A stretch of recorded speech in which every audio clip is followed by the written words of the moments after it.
Parce que moi je voyais la présence de Dieu comme si Dieu est un être infini et absolu, il existe parce que l'univers est infini et absolu. Il est infini Oui, il est en comparaison temps avec et en l'univers. espace, donc Dieu est le temps et l'espace. Ouais. Oui, mais c'est une position que j'ai complètement rejetée. D'accord. J'ai introduit l'idée d'un Dieu qui vient, qui est né de cette évolution de l'univers et qui, moi j'ai eu effectivement, dans les années 60, on parlait beaucoup des extraterrestres, les charrues, etc. Il y avait toute une littérature sur les extraterrestres. Ouais. Et maintenant, la science-fiction, on parle beaucoup aussi de ça. Hein.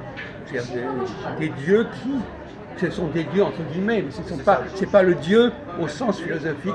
Votre thèse, c'est que les extraterrestres seraient vus du point de vue humain comme des anges tributaires de la volonté divine. Oui, c'est ça, mais en fait, c'est comme par exemple quand on est arrivé, quand nous on est arrivé dans des îles perdues du Pacifique, ils ont pris les blancs comme des dieux. Ouais, Et même d'ailleurs, quand les Espagnols sont arrivés en Amérique centrale, on les a pris pour des dieux. Donc dès qu'il y a un décalage, le décalage technologique, c'est ça qui crée le sentiment de divinité.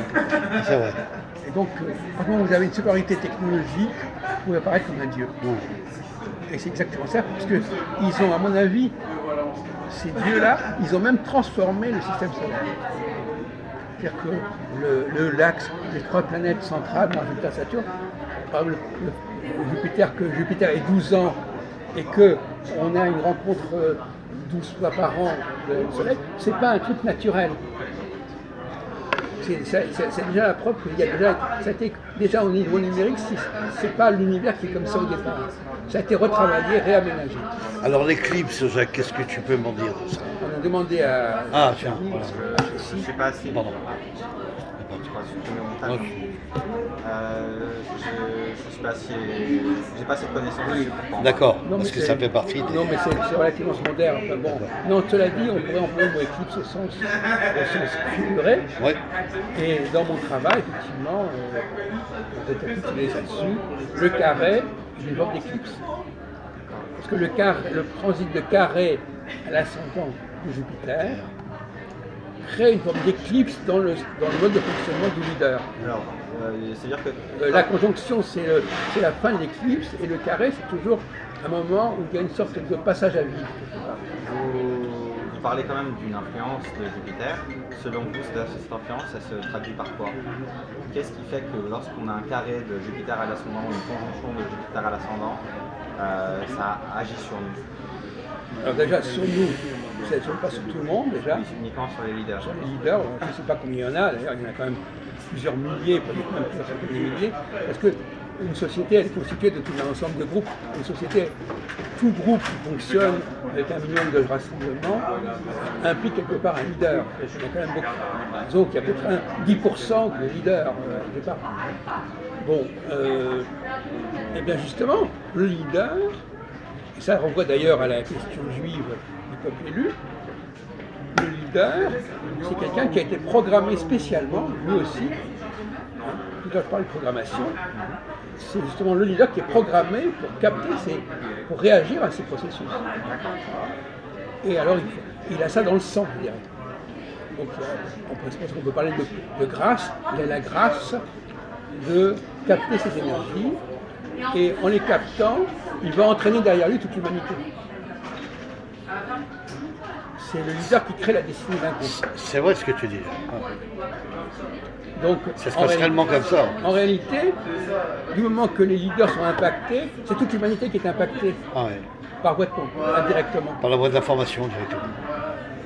C'est pour ça qu'on résout le problème. Ça va couvrir tout le monde, mais il y a un élément, une interface.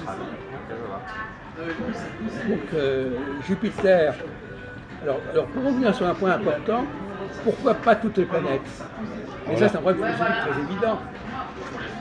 C'est le problème de l'élection.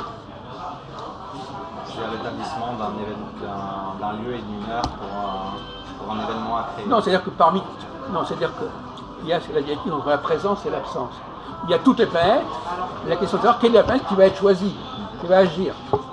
Alors il y a des gens qui vont penser que toutes les planètes sont là, donc il faut utiliser toutes. Ouais.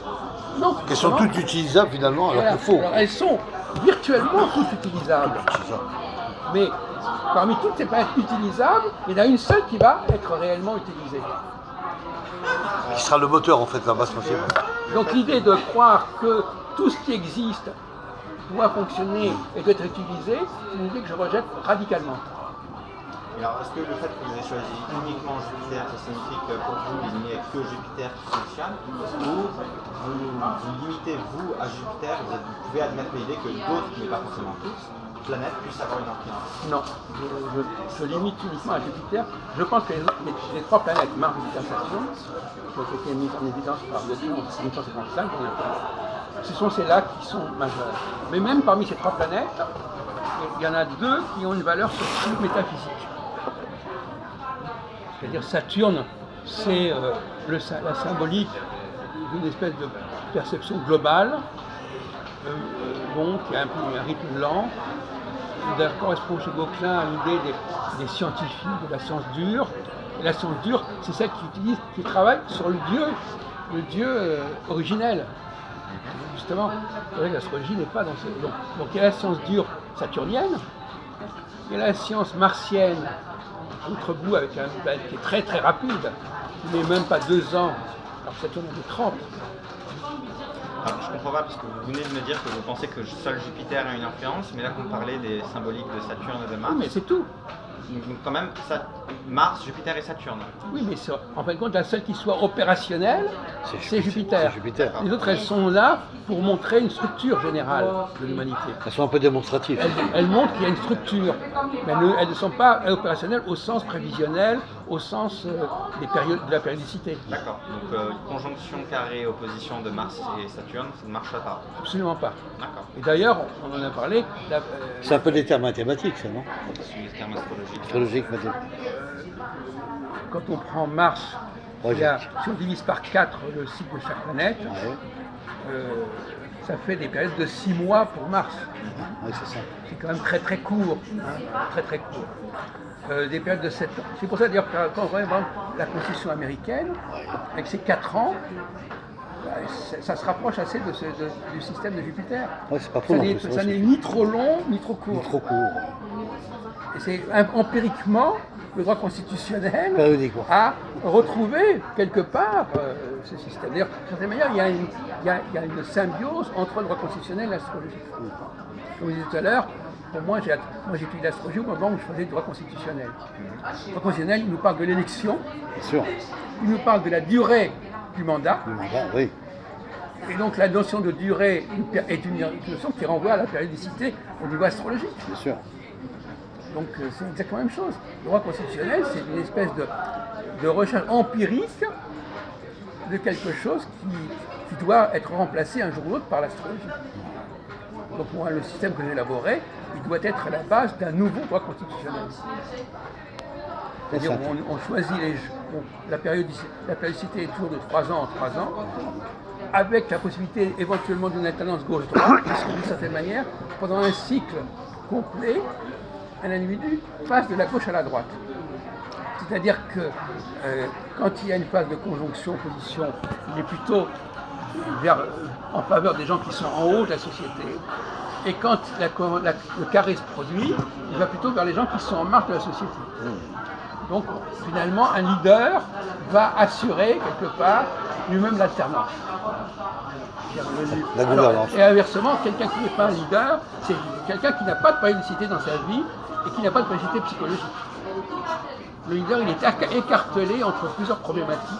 Oui, il est confronté même, il y en a plusieurs. Il est écartelé parce qu'il va être traversé successivement par des périodes. Et alors, comme je vous le disais tout à l'heure, ce qui fait le leader, c'est qu'il a une continuité dans sa vie. Parce que normalement, si on doit étudier, la première chose quand on rencontre un leader, c'est de vérifier que depuis l'âge de 20 ans jusqu'à l'âge où il a bien vécu des situations de leader et une périodicité. Si ce n'est pas le cas, on peut pas, il ne relève pas de mission en question. C'est aussi simple que ça. Il n'est pas utilisable. Maintenant, la question, c'est de savoir à un moment donné.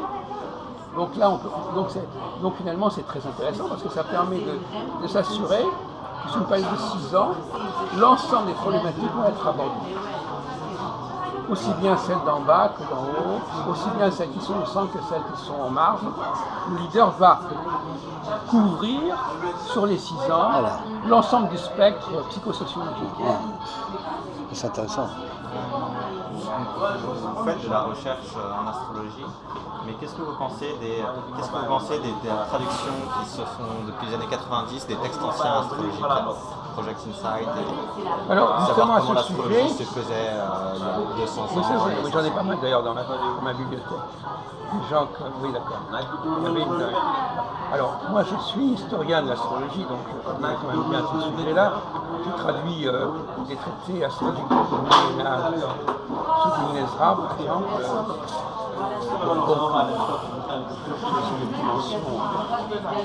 J'ai bien connu Robert Rand, qui a dirigé un peu ce projet initial. Je voudrais rebondir un petit peu à ma façon en parlant de la mauvaise influence des astronomes astrologues. Parce que, à mon avis, ils ont une très mauvaise influence. Par exemple, des gens comme Ptolémée était à la fois astronome, il a écrit l'Almageste, et astrologue, il a écrit le Tétrabible. Alors, est-ce que déjà, moi, ce que j'ai eu comme information, c'est que Ptolémée n'était pas astrologue. Il était compilateur de traditions astrologiques, mais il ne la pratiquait pas lui-même. Bon, alors, sur ce point, on peut discuter. Bon, moi, je dis qu'il véhicule ça, qu'il en soit l'auteur ou pas, à la limite, bon. Mais néanmoins, en tout cas, l'astrologie qu'il propose dans la Tétrabible, c'est une astrologie qui est sous l'emprise de l'astronomie. Ce qui n'est pas faux. Qu'il en soit responsable ou pas directement, bon. Quand on revient, c'est un ouvrage qui est paru au IIe siècle de notre ère, il y a presque 1800 ans, bon, on peut en discuter. Mais Ptolémée a voulu, à mon avis, il a causé beaucoup de temps à l'astrologie, par notamment sa théorie des domiciles des planètes. Il a voulu associer les 7 planètes qu'on connaissait à l'époque, dont les luminaires, avec les 12 signes zodiacaux. Donc c'est des gens comme ça qui ont... On pourrait faire tout un travail là-dessus.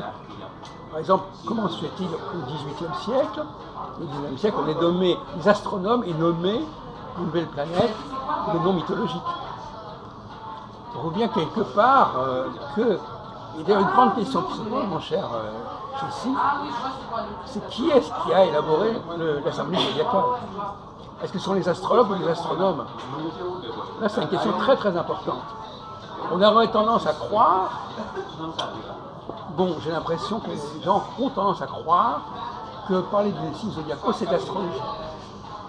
C'est ça. Et à mon avis, c'est une erreur. Alors, genre, on va revenir. Parce qu'ils ne sont pas issus de ce que une lecture que j'ai eue, de l'Égypte antique qui avait besoin de délimiter des zones du ciel précises et pour pouvoir situer les astres. Voilà, c'est tout. Là où ils étaient. Point final. Voilà. Donc, c'est pas de l'astrologie. C'est uniquement un système de désignation des zones du ciel, emprunté au cycle des saisons, mais qui n'avait qu'une utilité purement pratique. Et le tort des astrologues, c'est d'avoir cru par une sorte de fétichisme à l'égard de l'astrologie, que puisque les astronomes se servaient de ces 12 signes, il fallait bien que ça ait un sens au niveau psychologique. Alors que ça n'était que ce que j'appelle, moi, dans mon langage, du métalangage. C'est-à-dire que c'est comme par exemple, on nomme les rues de Paris d'après le nom de telle et telle personne. Tel personnage. Ça n'a aucune importance. Maintenant, les gens disent « Ah, vous habitez dans telle rue, donc vous êtes comme ceci, comme cela. » C'est un peu ce que font les astrologues. Donc, Ils caractérisent les gens. si on en revient à Non, mais c'est une caractérisation à partir d'éléments complètement aléatoires. Bien sûr. votre astrologie, malgré tout, les signes zodiacaux conservent leur utilité originelle dans le fait de pouvoir montrer dans quel endroit du ciel était le soleil à un moment de naissance. Oui, mais ni plus ni moins. Et que pour C'est vous, ça, on pourrait très bien. les signes n'agissent pas sur les planètes, ce ne sera que les aspects dans l'astrologie horoscopique. Non, mais c'est même pas ça. On pourrait très bien se passer des signes zodiacaux. On pourrait très bien dire telle planète est à 185 degrés. Du point cardinal. Voilà. Donc on a. Non. C'est un piège. C'est pas parce que moi je dis que l'ascendant de quelqu'un est un Capricorne que c'est simplement une expression totalement arbitraire. Ça n'a aucune signification en soi. Simplement une façon de dire que c'est à tel endroit. Donc il y a des gens qui vont croire naïvement que puisque j'attache de l'importance à l'ascendant, j'attache de l'importance au signe de l'ascendant.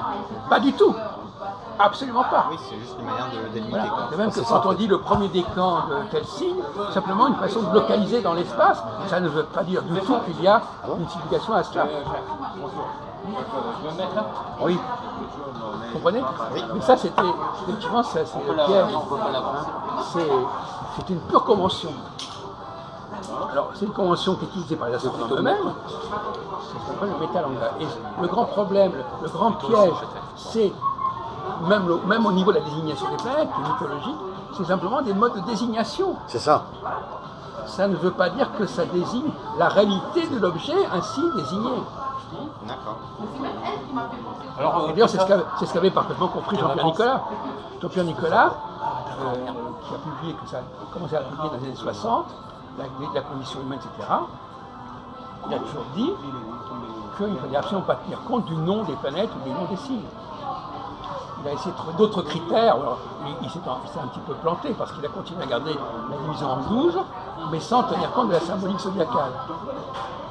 Alors que même cette division en 12 elle-même n'est pas intéressante. Alors, je sais qu'il rejetait les maîtrises et les éléments, mais il rejetait totalement le zodiaque aussi. Comment?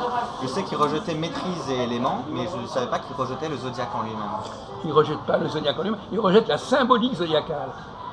D'accord, donc pour lui, c'est comme pour vous, c'est-à-dire que le zodiaque n'est qu'une façon de délimiter dans l'espace. Non, mais lui, il a une autre façon. Non, c'est pas pareil, parce que non, c'est pas pareil. Parce que lui, il rejette la symbolique zodiacale, mais il la revalide à un autre niveau. En disant oui, mais ça correspond quand même au rapport du jour et de la nuit, etc. Donc finalement, il rejette la symbolique zodiacale, mais il garde la structure générale du zodiaque. C'est ça son erreur. Il continue à dire qu'il y a 12 signes, etc. Même si pour lui, le nom des signes n'est pas important. Donc il n'est pas allé assez loin dans son travail. De la même façon que Nicolas, il a gardé l'ensemble des planètes. C'est pas du tout mon cas. Donc son travail il y a une intuition, il y a une volonté de faire quelque chose, mais qui n'a pas abouti. C'est des gens que j'ai fréquentés quand j'avais même pas votre âge. Dans les réunions qu'on avait, on avait Nicolas, on avait Barbeau, on avait Carteret, on avait Bouchon, c'est des gens que j'ai côtoyés quand j'avais une vingtaine d'années. Et d'ailleurs, je pense que s'il n'y avait pas eu ce brouillon de culture, de gens quand même assez de poids, ça ne m'aurait pas inspiré à aller dans ce milieu. Et justement, c'est ce qui manque aujourd'hui, l'absence de colloques, de vraiment.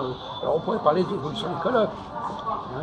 On est passé de colloques de chercheurs, entre les années 75 et 95, où on réunissait des chercheurs entre eux, à des colloques qui ne sont que quelques enseignants et le public, ce sont des élèves en astrologie. On appelle ça des colloques. Ouais. Or, c'est pas du tout. Les colloques, c'était les réunions de grands astrologues entre eux. Voilà, exactement. C'est un peu Et ça a été cassé, pas complètement, parce qu'il y a eu encore le congrès de 2004 que j'ai organisé, etc.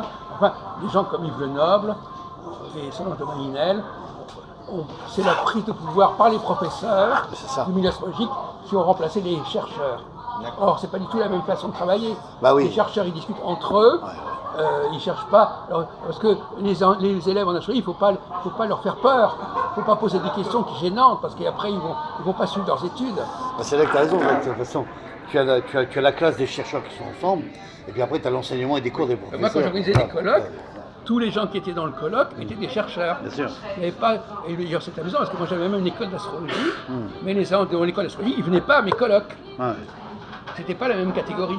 Or aujourd'hui, encore l'autre jour, voilà, aujourd'hui, les élèves en astrologie ont dit venez au colloque. Alors finalement, les professeurs, c'est même plus les chercheurs, ils font leur petite conférence. Oui, à leur manière, à leur façon, Voilà, à leur ils font une sommaire. conférence, et puis après, ils sont payés pour ça en plus. Ils se comprennent. Donc il y a une décadence, il y a une complètement décadence. Oui, mais enfin, c'est pas le même niveau, quoi.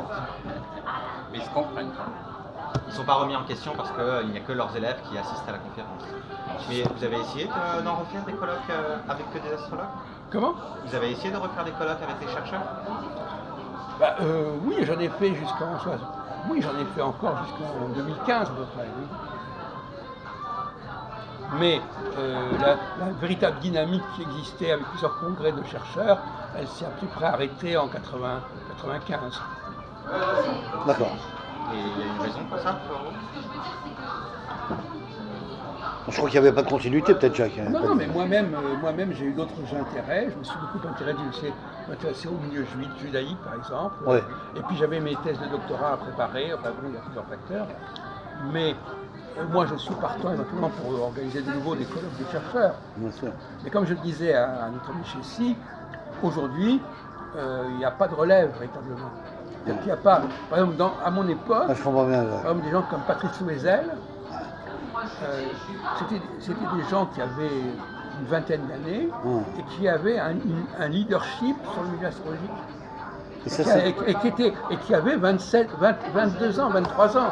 Et bien aujourd'hui, quelqu'un qui a 22, 23 ans, on ne l'écoute même pas. C'est ça le problème. Il ne va pas se faire entendre par un groupe de gens qui ont 30 ans, 40 ans de plus que lui. Bien sûr. Moi, dans les colloques que j'organisais, jusqu'en 90, 81, j'avais 20 ans, 30 ans de moins que les autres. Et il fallait avoir des gens qui avaient une certaine stature. Alors, parfois, quand on venait d'un milieu universitaire, on avait déjà un certain ascendant. C'est le cas de le dire. Oui. Donc, mais globalement, c'est vrai que je disais tout à l'heure à Chessy que André Barbeau, en 74-75, il avait à l'époque 54 ans, il se voit complètement distancé par quelqu'un qui a 25 ans de moins que lui, c'est cauchemardesque. À telle enseigne que le bouquin qu'il a publié, Clé pour l'astrologie, on l'a décommandé et c'est moi qui ai fait le bouquin à sa place, en 76. C'est bien ça. Imaginez le cauchemar que ça peut être pour un astrologue comme ça qui est installé et il voit émerger quelqu'un qui a 25 ans de moins que lui et qui dirige tout et qui publie. Oh, tu as dirigé un peu les